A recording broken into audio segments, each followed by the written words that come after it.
நான் வந்து வேலை செஞ்சுட்டு இருக்கும்போது யாரு கூடயும் பேச மாட்டேன் அவ்வளவோ. என் பாட்டுக்கு நான் வேலை செஞ்சுட்டு இருக்கும்போது திடீர்னு ஒரு கால் வந்துச்சு. என்னடா அப்படின்னா, எங்கள் ஹவுஸ் ஓனர் ஆண்டி தான் கால் பண்ணியிருந்தாங்க.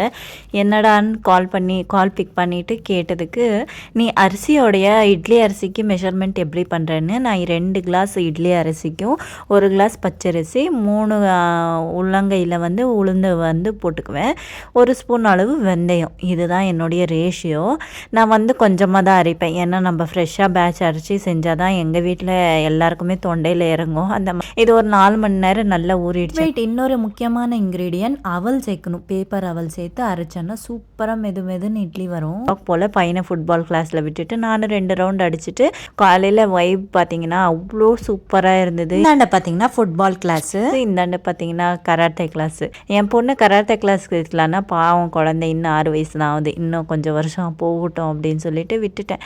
ஆனால் எல்லாருமே வாக்கிங் பண்ணும்போது எனக்கு வந்து எப்படின்னா, இந்த வாக்கிங் பண்ணும்போது காதில் ஹெட்செட் போட்டுக்கிட்டு பழைய பாட்டு கேட்டுட்டு வாக்கிங் பண்ணால் எனக்கு ரொம்ப பிடிக்கும். அப்புறமா பார்த்தீங்கன்னா ஹஸ்பண்ட் மட்டன் சிக்கன் எடுத்துகிட்டு வந்திருந்தாரு. சரி காலையில் இட்லிக்கு பார்த்தீங்கன்னா வச்சுட்டேன், மட்டன் வேக போட்டுட்டேன். இன்றைக்கியோட பிரேக்ஃபாஸ்ட் மட்டன் குழம்புக்கு இட்லி. யாருக்கு பிடிக்கும்? இன்னொரு ஷார்ட்ஸில் பார்க்கலாமா?